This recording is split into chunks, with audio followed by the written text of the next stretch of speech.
Hi, today we will explain the storyline of the movie The Champion, which was released in 2020. Well, let's get straight to the story. In 1940, a boxer named Tadeusz Pietraszykowski, or called by the name Teddy, was training. Sometime later, Teddy was already in a Nazi concentration camp. It all started after Teddy finished training in the backyard one afternoon. Teddy's daughter was playing on the swing. Not long after, a group of Nazi soldiers suddenly came and took Teddy by force, while his daughter was nowhere to go. Teddy was included in the first batch that would try the Auschwitz concentration camp. As a prisoner, he was assigned the number 77, a number that Teddy would come to hate.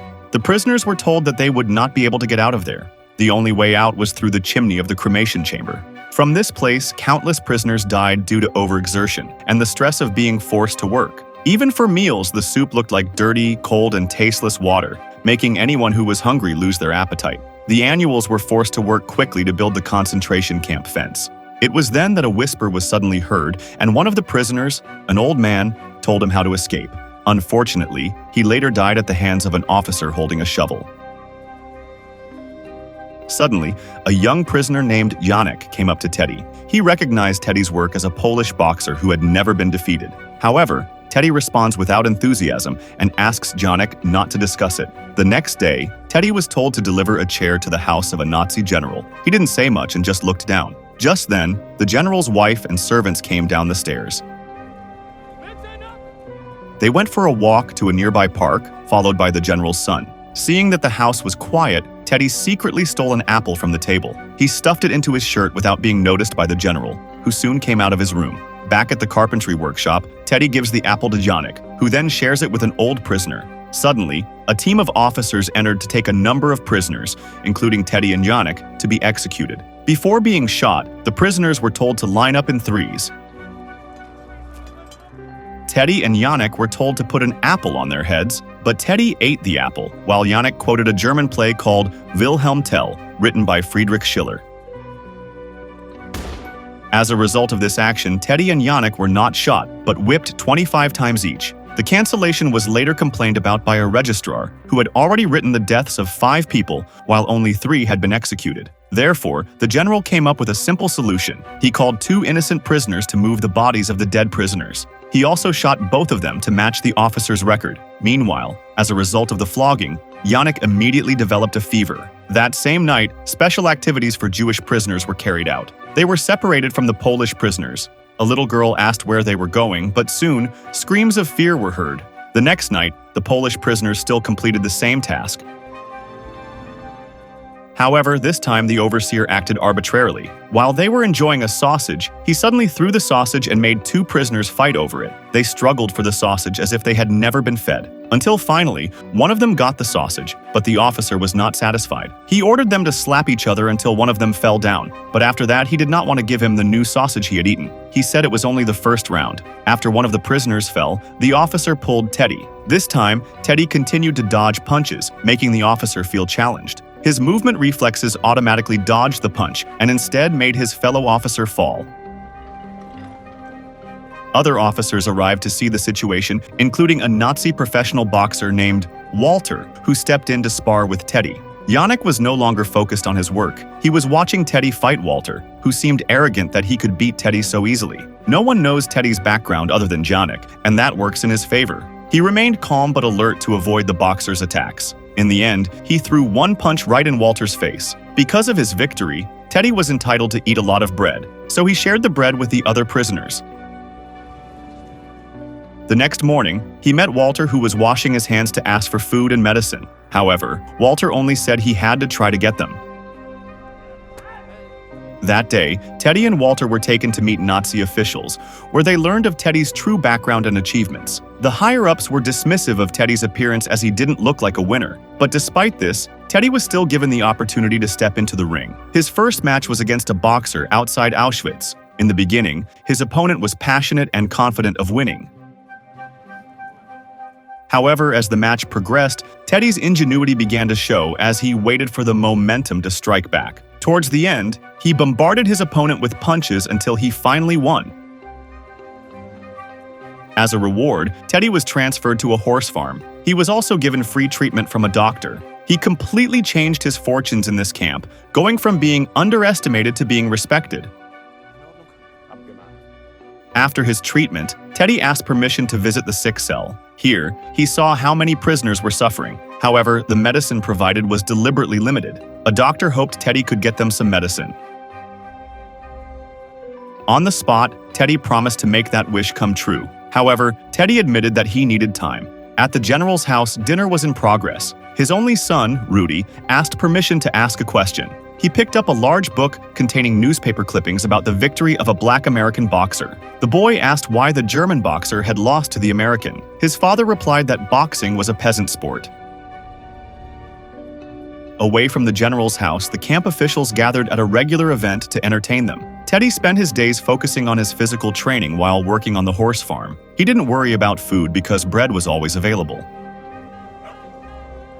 The division of time for work and training was balanced. This routine was not without reason. He would be competing again in the next few days. On the other hand, Yannick was given a new task to help the doctor, but not as a nurse or other expert, but as a janitor. Nevertheless, Yannick was grateful. He would rather clean 24/7 than do hard labor. Every midnight, the screams of Jewish prisoners could be heard. The chimney that emitted a burnt odor was a silent witness to the tragedy. Until morning, the smoke continued to pour out of the chimney. Just like Teddy, who continued to train, Yannick, who idolized Teddy, was also taught boxing. As promised, Teddy brought medicines to the prisoners in the sick cell. Gradually, Teddy's good reputation became known to all the prisoners, and he became their favorite. However, not for an Auschwitz camp official. He approached the horse farm to borrow one of the horses. Teddy was initially prejudiced. He thought his bread would be taken. However, he just wanted to warn him that he could be proud now, but if the higher-ups got bored, he would be a loser again. 3 days later, a big prisoner arrived, and the man fought Teddy in the ring. The odds of victory were still 50-50, but in the end, Teddy was the winner. With every victory, Teddy always distributed bread to the prisoners. Meanwhile, Rudy, the general's son, suddenly fell ill. And after being examined by a doctor, Rudy was diagnosed with typhoid. Allegedly, the disease was transmitted by a prisoner in the camp. For now, the doctor suggested treatment and observation.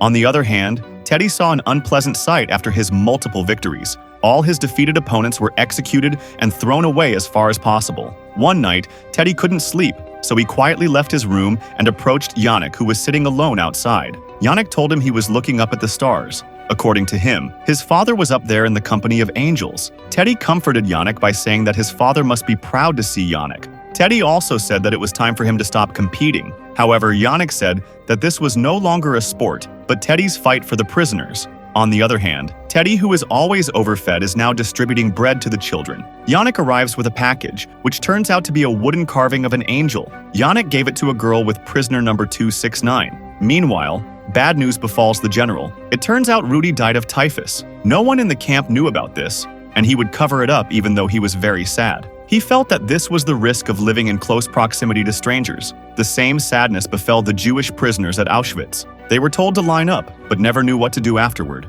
At the same time, the girl prisoner 269 was arrested for allegedly stealing. No one could save her. Even Yannick could only watch her walk away with a frightened look on his face. From afar, the general noticed the intimacy between the two of them, and the girl could not help but confess that she was a thief. However, the general did not take any arbitrary steps. Instead, his subordinates began to execute. Other prisoners who protested were also executed. Yannick finally complained to Teddy, who was in the stables. He told him that prisoner 269, who took care of the children, was gone. Teddy was just grieving and didn't say much. After that, the general deliberately went to the doctor for a vitamin injection. Yannick, who was helping the doctor at the time, was told to take over the injection. He also talked to Yannick about death and told him to inject correctly. The next morning, Walter tells Teddy about Hammerschlag, an officer who was once the German boxing champion. Walter said that the man only needed one big punch to win. Hearing this, Teddy went to a higher-up and confessed that he was interested in a match with Hammerschlag. In return, if Teddy won, he had to let Yannick go. Initially, Teddy wasn't given the chance, but he promised that it would be his last match. After they agreed, tonight was the warm-up. The referee and the prisoners gathered in the center of the courtyard. The officials, of course, favored Hammerschlag and were ready to witness Teddy's defeat. However, in the boxing ring, Teddy continues to dodge attacks. He also throws punches at opponents who are bigger than him. Seeing that Teddy was on the verge of winning, the officials cheated, and Teddy was given a drink with medicine in it. In the second round, Teddy began to feel dizzy and unfocused, so he collapsed. Finally, the spectacle was disbanded, and they were told to line up. In a weakened state, Teddy tried to get up. Suddenly, Yannick was brought before Teddy. He was in a terrible condition, as if he had been tortured before. They are both forced to duel, however. Teddy does not want to fight Yannick. As a result, Yannick is threatened to shoot Teddy with a gun given to him by a higher-up. Teddy yelled for Yannick to fight him as the general pointed the gun at Yannick. However, Yannick did not want to, and turned around. Suddenly, the camp supervisor shot Yannick, and this left Teddy in shock. Next, he was taken to another yard and tied to a pole. Teddy was deliberately left there, cold and without a top. He was also given a wooden necklace that read, Meister, Champion. Shortly after, the Jewish prisoners were lined up again and one by one entered the burning room. Teddy heard their screams all night until he fell asleep. The next morning, the general woke Teddy up by dousing him. Teddy was immediately put to work cleaning up the pits containing the burnt bodies of the Jewish prisoners. His body was very weak, and he was not fed first.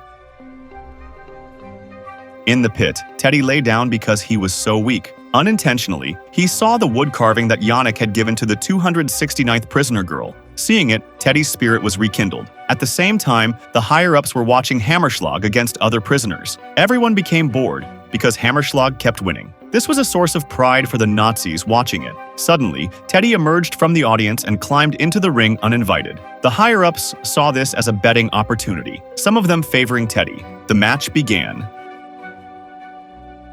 As usual, Teddy started by dodging his opponent's punches. He was hit repeatedly until he fell to the ground. The referee had already started the countdown, but Teddy was still able to get up. With his energy and tactics remaining, Teddy continued the match.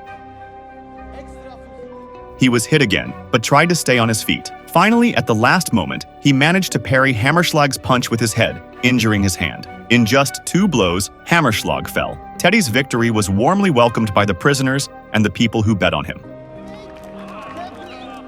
Long story short, the general came to the stables to deliver the happy news. He said that their guest, a commandant from the Neuengamme camp, had asked them to move Teddy there to work with them. The general also gave Teddy a book of boxing clippings that the late Rudy had collected. Until finally, on the day of Teddy's freedom, the prisoners saluted him. Teddy was a breath of fresh air, leaving the camp full of bad memories. Furthermore, Teddy reportedly continued boxing fights at the camp. After being released by the Allied forces, Teddy returned to Poland and realized his dream of teaching boxing to children.